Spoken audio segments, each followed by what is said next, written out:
I know what you're thinking. What the fuck? Did I click on the wrong video? Is this a mistake?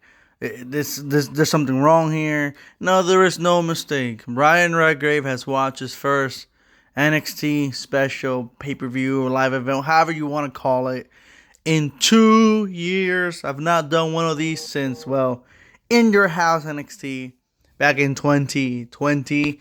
I've not watched NXT at all. I'm only watching this because I saw the card and I know this guy. Ricochet, yeah, I know him. Oh, Nikki, yeah, I know him. Oh, Dewdrop, Mandy. That's what led to me. I'm like, you know what? I am gonna check this out. So let that be said. I might not be very good with some of these names or any of that. I might be a little confused here. So forgive me. I will try my best. So the first official match of the night was Ricochet versus Carmelo Hayes, I believe was his name. I don't know that guy. I know Ricochet though.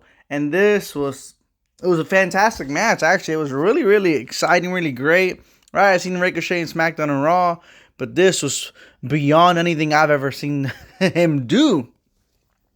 And so it's funny, worlds collide. Yes, they did here. It was kind of SmackDown, really, because of Ricochet versus NXT for the title. And, well, Ricochet lost. Even though he lost, it was a fantastic match, fantastic showing. He lost to a little roll-up inside Cradle. But, dude, this was sick. This was fantastic. At one point, both of these guys were running towards each other.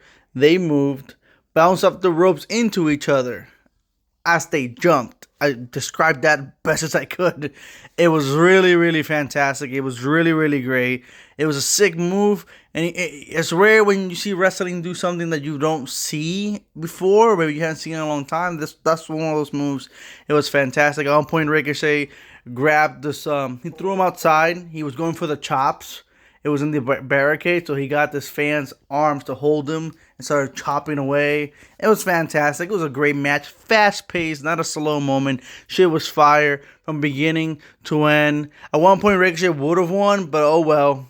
Little distraction from the manager who pulled the guy, Carmelo Hayes, leg under the rope to break the pin. But that being said, fantastic match, really. I can't even think of a negative in this match. This match was just fire all around and a great starter to this event.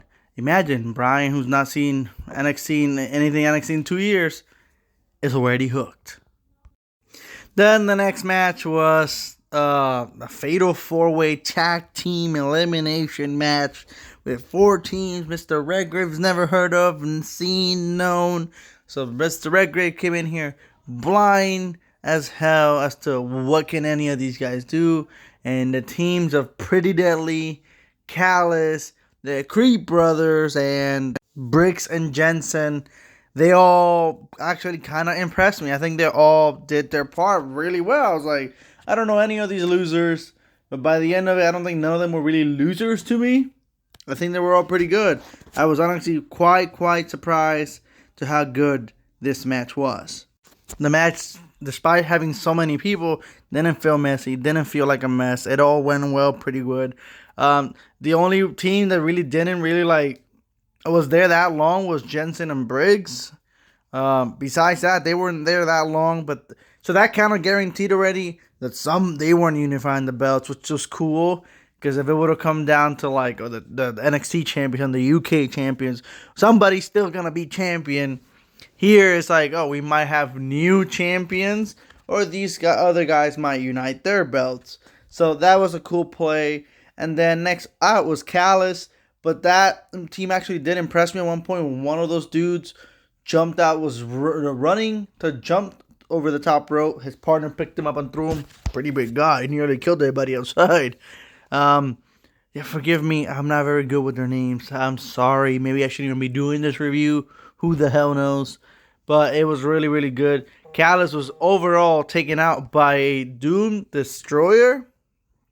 The Doomsday Device Doom Destroyer. The Doomsday Device of the Road Warriors. Old school wrestling move. That was really great to see, and it was really cool. So then I left out another team that was out. So it was Pretty Deadly and the Creep Brothers. So the Creep Brothers were already holding the championship. So Pretty Deadly could come out with both belts, go in with no belts, come out with both belts, or were the Creep Brothers going to unify the belts? this was pretty smart because it's like either this team unifies the titles, walks out with 4 belts, or this team that has no belts just walked up in here and is taking all the belts. And that's exactly what happened. As I guess it was a heel turn. I don't know if this guy, I believe it was their manager. I'm sorry. Made a save because Pretty Deadly was going to cheat because the referee was knocked out because Callis and then the other team that had been eliminated were brawling through the outside. Referee got taken out in that brawl. So, yeah. So, Pretty Deadly went on to cheat to use a chair, but this other guy came in, speared him, stopped him, made the save, then hit one of the Creed brothers with the chair. Pretty Deadly wins. Yeah. So, yeah. I know Wade Barry made a comment of like, oh, they've been the only ones to hold both belts before. So that was, I guess that's cool for them to hold them separately and not together. I guess that's cool for them. It wasn't really a bad team for me here. I honestly enjoyed this match. It was tons of fun, and just like the first match was just fast-paced, non-stop, good action. It was definitely not much. If I didn't mention it before, the first match gets an up. This match gets an up. They were really, really good. A really great way to start the pay-per-view. And it really didn't stop right there because next up was the triple threat for the NXT UK champion and the NXT Women's Champion, because Worlds Collide, NXT takes on NXT. That's right. If you think Raw taking on SmackDown is dumb, NXT takes on NXT. Nah, all kidding aside, this was a fantastic triple threat match. This is great to see. You see this match today, you sit here and you watch this and you're like, man, how far women's wrestling has gone. And at one point, the crowd was chanting, women's wrestling. So that honestly tells you how far we've gone. The match was great. Everybody played their part. Everybody was excellent. I don't watch NXT, but it felt obvious that Mandy Rose would win, retain, and unify. And I don't watch NXT because she's pretty much like the Roman Reigns of NXT right now. At least that's what it seems like. So that being said, though, the match was great. She won by knocking both of them out with the rose knee, whatever you want to call it. They both got knocked out, but nobody looked weak. Everybody looked strong. Davenport looked strong. Oh, because she take both belts, even though she has nothing right now. Could the UK champion, Mako, do it? Like I said, to me, it was obvious Mandy would retain. I'm glad she did, because we're getting married tomorrow, if you didn't know. So, you're invited. Yeah, I'm not bad. In all seriousness, it's just no disqualifications. There was no weapon usage, which was a bit of a shame because I like to see a little bit of weapon usage and no disqualification. But they did go outside of a few points to wrestle outside of the ring and whatnot. And man, there was a few close calls right there. One, two, oh.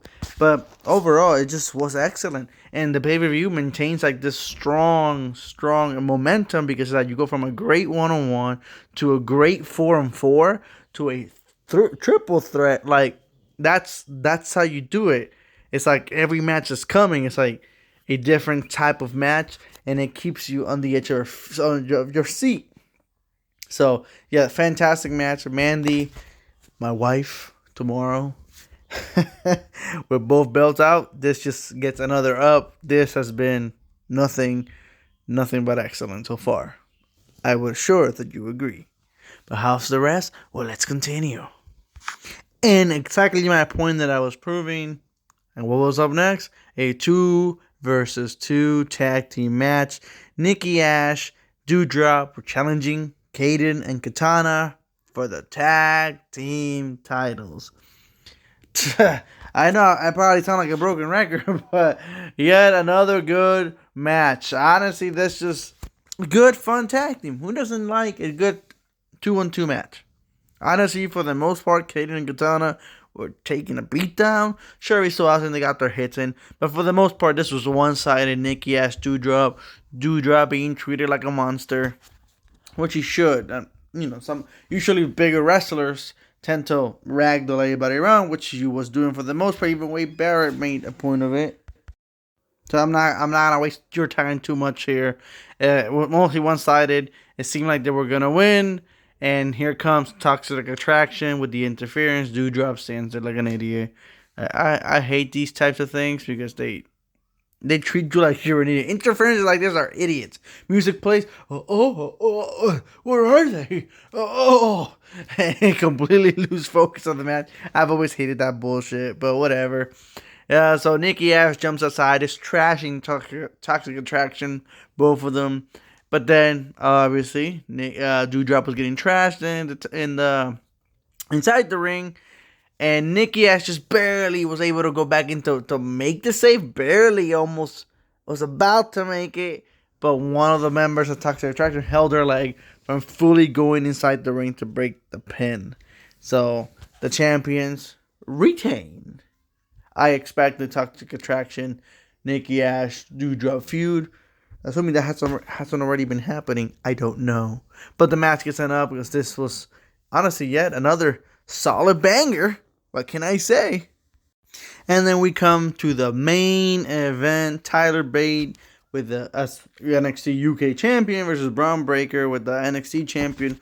Who takes it? Who's taking the world championship? Who is unifying the world titles? World champion versus world champion. Who takes them both?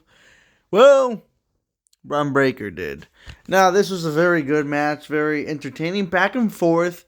At no point really did it feel like this guy's getting trashed. Both of them really were just back and forth the entire time. And it was just really like, I didn't know who was going to win. And when wrestling can do that, that's great. It was kind of hard to predict who was going to win. Like a match like I mentioned earlier, Mandy Rose, it felt like Mandy was going to win, and I did. But here, it really could have gone either way. The crowd was happy for it. The crowd was happy throughout the entire night, may I add. And honestly, I couldn't predict the winner. And when wrestling can do that, that's a success in my book automatically. And the match was fun, entertaining. This was more your typical hold for grapple, and grapple for fist and fist. But because if you really think about it, we never had that here in all night until the main event. It felt good. It felt like even though it felt like your typical wrestling match, it felt good because if you think about it, there was only one other one-on-one match earlier, which was what opened the show. So really, you had a whole premium live event, special pay-per-view, whatever you want to call this, where you only had two one-on-one matches. It opened the show and it closed the show. So, and the first one, even though it was a one-on-one, and this was a one-on-one, the first one was more fast-paced. Smaller guys. We could do this, we could do that, jump here, jump there. Where this was more, I'll grapple you, you grapple me. I'll hit you, you hit me. Well, I'll do a hold, you do a hold. So that was good. So even though it felt like a typical match at times, it felt great because we hadn't seen it all night.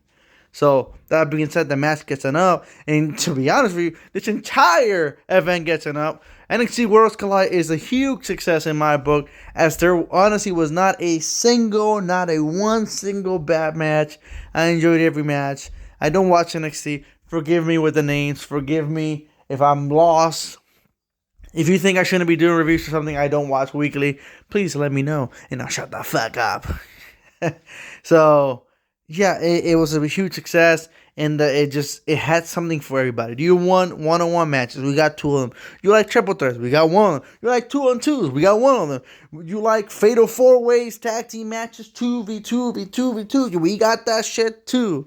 It had a little bit of everything for everybody. So in my eyes, this gets an up. This was a great show. Go watch this. You want to see good wrestling? Do definitely watch this. Clash at the Castle was great. Worlds Collide was great. NXT at the end of the day beat NXT. Woohoo! So this has been the one and the only Brian Redgrave. Out.